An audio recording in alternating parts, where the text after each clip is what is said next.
పట్టభద్రుల ఎమ్మెల్సీ అభ్యర్థి అయినటువంటి ఈరోజు అంజిరెడ్డి గారు నామినేషన్ వేయడం జరుగుతుంది. ఇలా మేము ఒకటే విన్నవించుకుంటున్నాము, ఎవరైతే నిరుద్యోగుల పక్షాన కొట్లాడతారో ఒక క్లీన్ చుట్ ఉన్నటువంటి వ్యక్తి ఈరోజు అంజిరెడ్డి గారు. ఎందుకంటే ఆయనకు రాజకీయాలు ఇలాంటివన్నీ పక్కన పెడితే నిరుద్యోగుల కోసం కొట్లాడదాము అని చెప్పేసి ఈరోజు ఎవరైతే ఉన్నారో వాళ్ళ కోసం కొట్లాడదామని చెప్పేసి ఈరోజు ఎమ్మెల్సీగా పోటీలోకి రావడం జరిగింది. కాబట్టి మేము అందరం ఒకటే కోరుకుంటున్నాము, ఎమ్మెల్సీ అభ్యర్థి అయినటువంటి అంజిరెడ్డి గారికి ప్రథమ ఓటు వేసి గెలిపించాలని చెప్పేసి కోరుకోవడం జరుగుతుంది. ఈ నెల 27న జరిగేటువంటి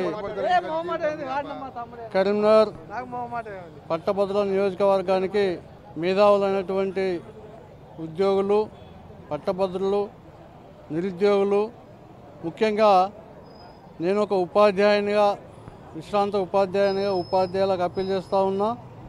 మీ అందరికీ కూడా గ్రాడ్యుయేట్ ఓటు ఉంది.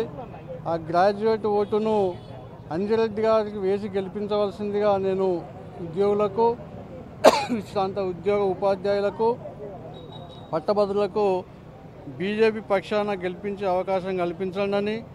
రేపు రాబోయే కాలంలో శాసనమండలిలో నిరుద్యోగ సమస్య మీద కానీ రాష్ట్రంలోని సమస్యలు కానీ పరిష్కారం కావాలంటే బీజేపీ పార్టీ ద్వారానే సమస్యలు పరిష్కారం అవుతాయని చెప్పి మీ అమూల్యమైన ఓటు, మొదటి ప్రాంత ఓటు వేసి గెలిపించవలసిందిగా కోరుతా ఉన్నా. కరీంనగర్, మెదక్, ఆదిలాబాద్, నిజామాబాద్ గ్రాడ్యుయేట్స్ మరియు టీచర్స్ ఎమ్మెల్సీ సందర్భంగా ఈ రాబోయే ఎన్నికల్లో భారతీయ జనతా పార్టీ విజయం దాదాపుగా ఖరారైందని మేము భావిస్తున్నాం.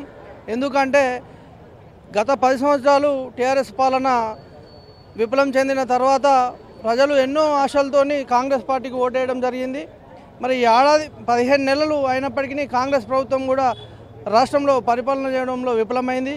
అలాగే నిరుద్యోగ సమస్యలు కావచ్చు, రైతుల సమస్యలు కావచ్చు, ఏవి పరిష్కారం కాక ఇంకా ఆర్థిక పరిస్థితులు దిగజారిపోయినాయి. మరి ఇలాంటి పరిస్థితుల్లో గతంలో భారతీయ జనతా పార్టీ ఎన్నో పోరాటాలు చేసి నిరుద్యోగుల పక్షాన కావచ్చు అన్ని సమస్యల మీద పోరాటం చేసింది. మరి పట్టభద్రులు కానీ, టీచర్స్ సంబంధించిన అందరూ ఓటర్స్ కానీ భారతీయ జనతా పార్టీ వస్తేనే రాబోయే రోజుల్లో ప్రజలకు కానీ న్యాయం జరుగుద్ది, మరి పట్టభద్రులుగా నిరుద్యోగ సమస్యలు కానీ పరిష్కారం అయితేనే ఆలోచన చేస్తున్నారు. దాదాపుగా టీచర్స్ ఎమ్మెల్సీ కానీ, పట్టభద్రుల ఎమ్మెల్సీ కానీ భారతీయ జనతా పార్టీ గెలుస్తుందని మేము ఆశాభావం వ్యక్తం చేస్తున్నాం. కరీంనగర్, మెదక్, ఆదిలాబాద్ మరియు నిజామాబాద్ జిల్లాలో జరుగుతున్నటువంటి ఎమ్మెల్సీ ఎలక్షన్ లోపల భారతీయ జనతా పార్టీ అభ్యర్థి ప్రకటించినటువంటి అంజిరెడ్డిని గారిని, అదేవిధంగా టీచర్ ఎమ్మెల్సీగా ప్రకటించినటువంటి కుమరాయ్ సార్ గారిని ఇలా దయచేసి మేధావులు, టీచర్లు కానీ ఇక్కడ గ్రాడ్యుయేషన్ మేధావులు కానీ దయచేసి ఒక్కసారి ఆలోచించి మాత్రం భారతీయ జనతా పార్టీ అభ్యర్థి అయినటువంటి అంజిరెడ్డి గారికి మరి కుమరాయ్ సార్కి ఓటేయవలసిందిగా మీ అందరినీ మా యొక్క విన్నపం. ఏంటంటే తెలంగాణ రాష్ట్రంలో అనేక అరాచకాలు, అవినీతి జరుగుతుంటే మొట్టమొదటిసారిగా భారతీయ జనతా పార్టీ రాష్ట్ర మాజీ అధ్యక్షులు, కేంద్ర హోంశాఖ సహాయ మంత్రి వర్యులు బండి సంజయ్ కుమార్ గారు ఏదైతే పట్టభద్రుల కోసం అనేక పోరాటాలు చేసిన దాన్ని దయచేసి ఒకసారి గుర్తించుకొని మాత్రమే ఒక అంజిరెడ్డి గారికి ఓటేయాలని చెప్పి మిమ్మల్ని కోరుచున్నాం.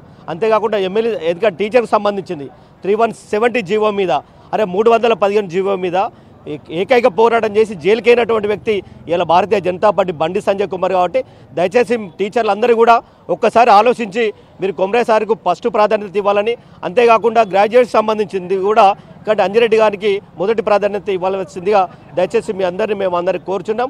మీరు ఆలోచించి మాత్రం ఎవరైతే పోరాటం చేస్తారో, ఎవరైతే హక్కుల కోసం పోరాటం చేస్తారో, ఎవరైతే మీ సమస్యల కోసం పోరాటం చేస్తారో వారికే ఓటేయాలని చెప్పి, అందులో ముఖ్య భాగంగా భారతీయ జనతా పార్టీ అభ్యర్థులు బలపరిచినటువంటి అభ్యర్థులు మాత్రమే ఉన్నారు. కాబట్టి దయచేసి మీ ఓటును న్యాయబద్ధంగా చేస్తారని చెప్పి కోరుకుంటున్నాం. ఈరోజు బీజేపీ అభ్యర్థి అయినటువంటి గ్రాడ్యుయేట్ ఎమ్మెల్సీ సిహెచ్ అంజిరెడ్డి గారు అద్భుతమైన కార్యక్రమంతో ముందుకెళ్తున్నారు. వారు ఉదయం నుండి సాయంత్రం వరకు వివిధ సంఘాలను కానీ, వాకర్ అసోసియేషన్లు కానీ ఎక్కడైనా వెళ్ళి అద్భుతంగా వాళ్ళు దూసుకెళ్తున్నారు. అందరూ ఆకట్టుకొని మేము తప్పకుండా మీకు మద్దతు తెలుపుతున్నామని చెప్పి అందరూ ఏకతాటిగా చెప్తున్నటువంటి విషయము. మరి ఈ అవకాశాన్ని చూసినట్టుంటే ఖచ్చితంగా ఆయనే అత్యధిక మెజారిటీతో గెలిచే అవకాశాలు ఎక్కువ కనిపిస్తున్నాయని భావిస్తున్నాను. ఈరోజు బీజేపీ ఎమ్మెల్సీగా నామినేషన్ చేసినటువంటి అంజిరెడ్డి గారిని భారీ మెజారిటీతో బీజేపీ గెలిపిస్తుందని, అందుకు మేము అందరం సహాయశక్తులా కృషి చేస్తామని మనస్ఫూర్తిగా కోరుకుంటున్నాను. For more videos like this, subscribe Big TV channel.